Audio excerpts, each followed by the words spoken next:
My name is John. I'm 30, and I work for a real estate company. My wife Emily had the cutest dimples when she smiled. My father passed away early, and I was raised by my single mother. We weren't wealthy, but I was happy with our life together. I thought getting a job right after high school would be the best way to make money and make life easier for my mom. I saved on housing costs and spent money on textbooks, eating only one pastry a day. Emily, seeing my struggle, started sharing her lunch with me. I saved on housing costs and spent money on textbooks, eating only one pastry a day. Emily, seeing my struggle, started sharing her lunch with me. I knew she always made extra food just to share with me. I confessed my feelings to Emily in our senior year of high school, and we started dating. We continued our relationship after graduation. I got a job at a small real estate firm, thanks to the license I obtained in high school. Emily went to college, and we got married after she graduated. Both my mom and Emily's parents were very supportive. But soon after, my mom passed away from illness. I have no regrets now that I've seen you happy. That was what she said before she passed away. But I was heartbroken and felt I hadn't repaid her enough. Emily supported me through this tough time. A few years later, Emily told me she was pregnant. I was overwhelmed with joy. I still vividly remember the day our daughter was born. Entering the delivery room, I heard our baby's strong cry. Emily, holding our tiny daughter on her chest, said, You're the cutest baby in the world. We've been waiting for you. Thank you, my dear. I gently hugged Emily and our daughter, thanking them over and over. In my heart, I vowed to protect this happiness no matter what. Our daughter, Ashley, grew up healthy without any major illnesses. Once she started going to preschool, she made many friends and became quite talkative. Daddy, welcome home. Today, I played house, and I wanted to be the mom, but so did Yvonne. And then the teacher said, Listening to her excitedly recount her day until she fell asleep became my secret joy. Ashley loved to help in the kitchen, always running over when I was cooking on my days off. I want to help. Can you get the carrots from the fridge? Well, I'm not a big fan of carrots. Okay, we can skip the carrots. Daddy, you're too lenient. Emily often scolded me for being too lenient. Watching Ashley grow with Emily was my happiness. I thought this happiness would last forever. That day was Ashley's fourth birthday, and I had planned to leave work early so we could all go out for dinner. In the late afternoon, I got a call from Ashley's preschool. Emily usually picked her up, so I rarely got calls from them. With a sense of dread, I answered the phone. Mr. Johnson, please stay calm. A car ran onto the sidewalk near the preschool, and Emily and Ashley were caught in the accident on their way home. My mind went blank, and I could barely breathe. I stumbled into a cab and rushed to the hospital, but by the time I arrived, both of them were already gone. I must have identified their bodies, but I can only recall fragments of that moment. What I do remember is my in-laws hugging me while they cried, and the stark white hallway. My world was shattered in an instant. They say God doesn't give us more than we can handle, but that's a lie. Crying loudly in front of Emily and Ashley's cold bodies, I felt utterly broken. From then on, I was a shell of my former self. Forget about work and take a break. Our company president, feeling sorry for me, said this, knowing my situation. My in-laws, despite grieving the loss of their daughter and grandchild, often checked on me. Please, at least eat something. If anything happens to you too. Even though they said that, I couldn't eat or sleep properly. They handled most of the funeral arrangements and communications with the party responsible for the accident on my behalf. Why am I the only one left alive? I just want to be with Emily and Ashley. That's all I could think about, and I spent my days drinking to get by. About 6 months after Emily and Ashley passed away, I felt like I was losing my mind being alone in the big house. I sat on a bench in the park with a drink in hand, blankly staring at the playground equipment. Then I noticed a little girl watching me from behind the slide. She was staring intently at the snacks I bought on the way to the park. Do you want some French fries? The girl nodded in reply. Sure, here you go. Out came a girl much smaller than I expected, probably around 4 or 5 years old, clearly a preschooler. Even though it was evening, there was no guardian in sight. I looked around, but it was just the girl and me. Isn't your mom with you? No, my dad's already passed away. Mom's sleeping at home. She answered matter-of-factly. The girl climbed up on the bench to sit next to me. Looking closely, she was too thin. Her clothes were shabby, and she seemed to be in a tough situation. When I offered her the fries, her eyes sparkled with delight. Thank you. Careful, it's hot. It's delicious. The girl was quite hungry, quickly devouring the French fries. Aren't you eating? The vendor gave me an extra pack as a bonus. I don't have much of an appetite. Can I take some for my mom? Of course. Here you go. I'll take it home then. Thank you. The girl started to walk away, and I instinctively called out to her. Where's your home? Is it close? Yeah, that way. She pointed towards a dimly lit area with few streetlights. The thought of her walking alone made me anxious, reminding me of the accident, and my heart raced. Can I walk you home? I'm worried. It sounded like a suspicious offer, but I couldn't leave her alone. Okay. Without any fear, she led the way down the dark path. After about 5 minutes, we arrived at a rundown apartment building. She opened the unlocked door. Mom, I'm home. A thin woman in what looked like sleepwear came rushing out. Where have you been? She hugged the girl tightly. I got this from a nice man. Mom, eat this. The girl said, finally drawing the woman's attention to me, looking puzzled. I was in the park when I saw her looking hungry. I gave her some fries and followed her home to make sure she got back safely. Sorry for the intrusion. I started to leave after I explained myself. I see. Thank you for going out of your way for her. I must have fallen asleep after bringing her back from preschool. When I woke up, she was gone, and I was just about to start looking for her. Thank you so much. The woman, who said she had been sleeping, looked unwell, possibly due to poor health. No, I'm just glad she's safe. Well then. Wait, let me pay you for the fries. No, I didn't have an appetite, so I'm glad your daughter enjoyed it. You don't have to pay me. Goodbye. Bye-bye, mister. The little girl waved enthusiastically, and I waved back. I had been living in isolation recently, and it felt like it had been ages since I had a conversation with someone. Remembering both the mother's gratitude and the girl's bright smile warmed my heart in a way that was both comforting and strange. Feeling lighthearted, I went home, washed my hands, and looked in the mirror. I saw a skinny man with a scruffy beard. I might not have looked at myself in the mirror for a while. No wonder they were surprised when I suddenly showed up at their house. Shaving my beard made me feel refreshed, and that night, I slept soundly for the first time in a while. A few days later, while drinking in the park again, a parent and child came running toward me. It was them again.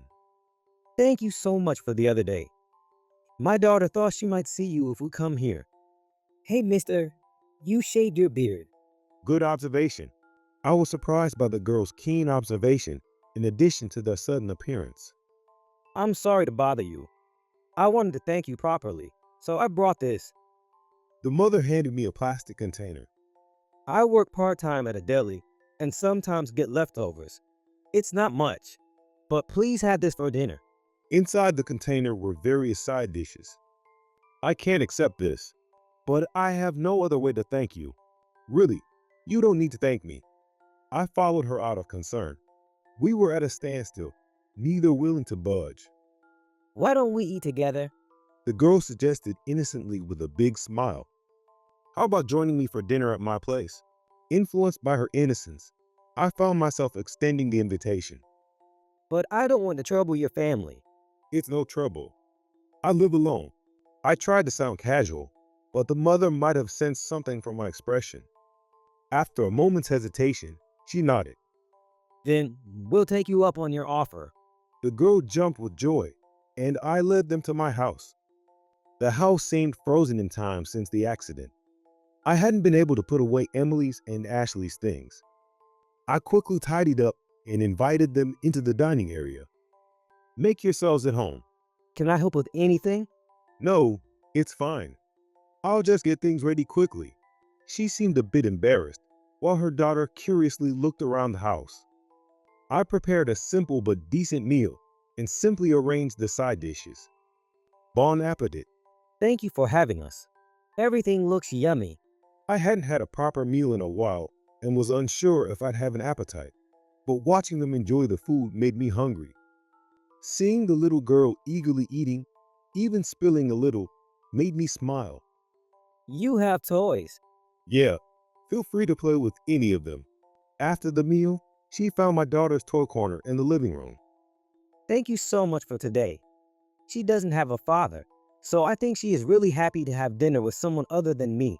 Really? My husband passed away from illness while I was pregnant, so she's never had time with her father. She might have a sort of admiration for other kids' dads. That must have been very hard for you. Yes, it never gets easier, even after all these years. But I can keep going because of her. Since I can only work part-time now, money is tight, and I have to make her go without many things. But I'm sure she's just happy to have you with her. By the way, can I ask your name? Oh, I'm sorry. My name is John. I'm Sophia.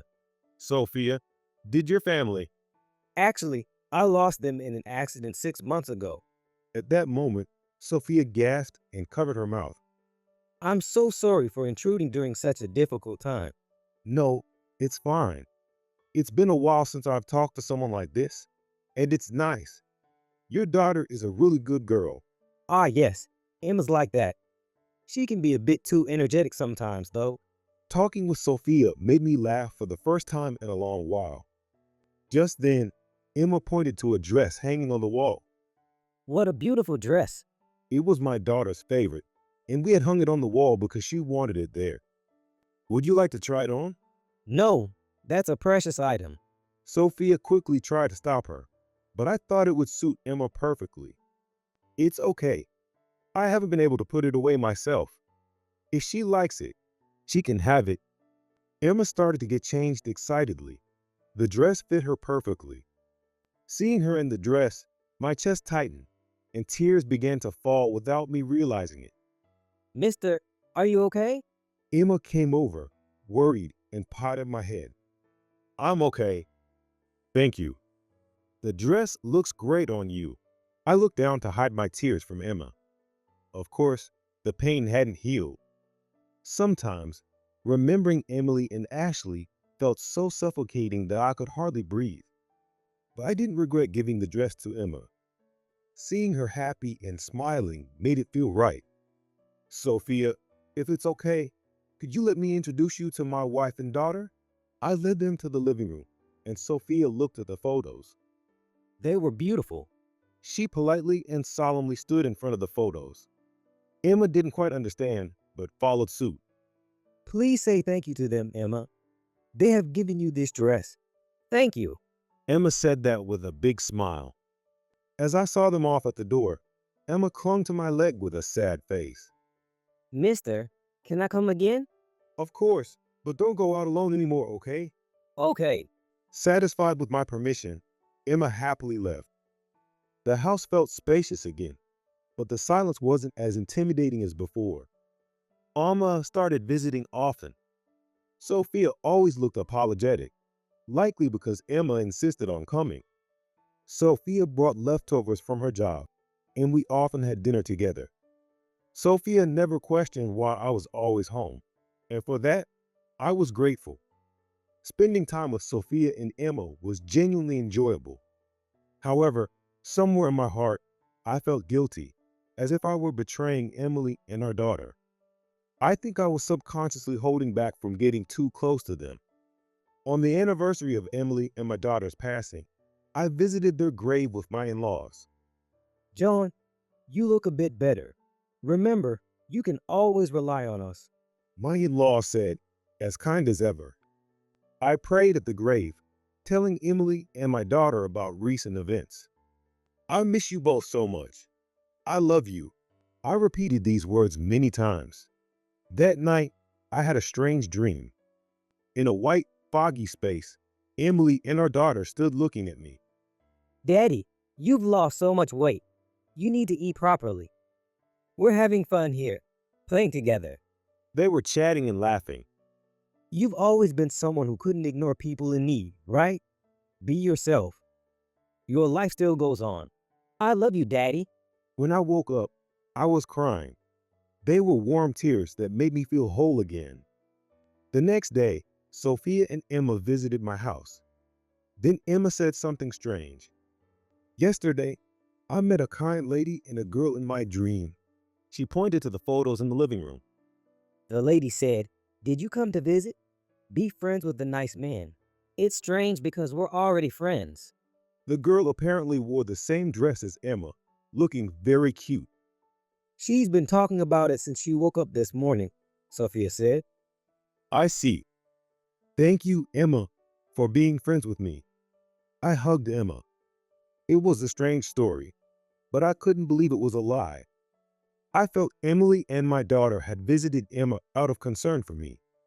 Emily's nurturing nature was still there, even in heaven. The world, which had seemed monochrome since losing my loved ones, started to regain its color. That night, I cooked dinner for the first time for someone other than my family. Both Sophia and Emma enjoyed it and were delighted. Cooking again reminded me how much I enjoyed making food and seeing someone appreciate it. Mister, will you make lunch for my sports day? Sports day? Is it this Sunday? Yeah, but Mom can make lunch for you. But I like Mister's cooking, Mom, and I want him to see me trying my best. I'm very fast, Mister. Really? I'm looking forward to it.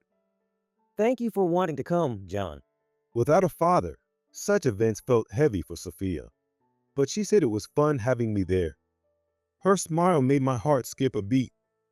Finally, Emma's race began. She stood at the starting line, looking nervous, waiting for the whistle. She was really fast, pulling ahead of the other kids. But just before reaching the finish line, she stumbled and fell. While she struggled to get up, the other kids crossed the finish line one by one. Emma scraped her knee. Her outfit was muddy, and she had tears in her eyes. Seeing her like that, I couldn't help but shout, "Keep going, Emma!" Sophia, stunned at first, also shouted, "Come on, you can do it." Other adults and kids started cheering as well. Hearing the encouragement, Emma stood up and slowly made her way to the finish line. "Well done. You were amazing. You did great." When Emma returned to our spot, Sophia and I hugged her tightly. That hurts, but I did my best. Emma was smiling. "Let's eat lunch." The three of us sat together and enjoyed the lunch I had made. Even though I had made it myself, that day's lunch tasted better than any meal I'd ever had. The following week, I returned to work. My boss and colleagues were concerned, but I felt confident that my heart was okay now. On the sports day, seeing Emma's vibrant spirit filled me with a deep appreciation for life. It was something so precious and wonderful. I realized I needed to cherish my life and help those I cared about without hesitation. "Sophia, will you marry me?" One evening, as we were having dinner as usual, I proposed to her suddenly. Sophia's eyes widened and she stopped eating. "Please listen, Sophia." I looked into her eyes and began speaking slowly to convey my feelings. "Until I met you and Emma, my life was filled with sorrow, and I had no hope for the future. But now, spending time with you two brings me joy, and I can think about the future. I want to cherish you both and make you happy. Can you give me that chance?" She smiled with tears in her eyes. I'm so happy. I feel the same way. I've thought about how wonderful it would be to have meals with you every day and watch Emma grow. I want us to be happy together. At that moment, Emma, who had been quietly observing, shouted with joy. Mister is going to be my daddy? "Is that okay?" Of course. Yay. Emma was so happy that she started jumping around the room. Watching her, Sophia and I gently held hands. When we went to inform my in-laws about the wedding, I was nervous. They treated me like a true son, but I worried that talk of our marriage might shock them. However, they cried tears of joy. Congratulations. We're so relieved that you have someone to support you. Don't be afraid to be happy, John. Those in heaven would want that for you too. Their warm words brought me to tears. I also asked them to keep visiting us. After that, we visited our parents and Emily and my daughter's graves to announce our marriage. We greeted each grave, thanked them, and asked for their continued watch over us. After the wedding, we lived together in my house, and my in-laws visited occasionally. Emma called them Grandma and Grandpa, and they adored her. They were smitten with her. A year after getting married, we had a child. The memory of the day our son was born will stay with me forever. Hearing Sophia's words to our son in the hospital room surprised me. You're the cutest baby in the world. We've been waiting for you. Thank you, my dear. Those were the exact words Emily said when our daughter was born. Next to Sophia, peering at the baby, was Emma. In that moment, Sophia's profile looked like Emily's, and Emma resembled our daughter. I believed that Emily and our daughter had come from heaven to bless our son, and I quietly shed tears of joy.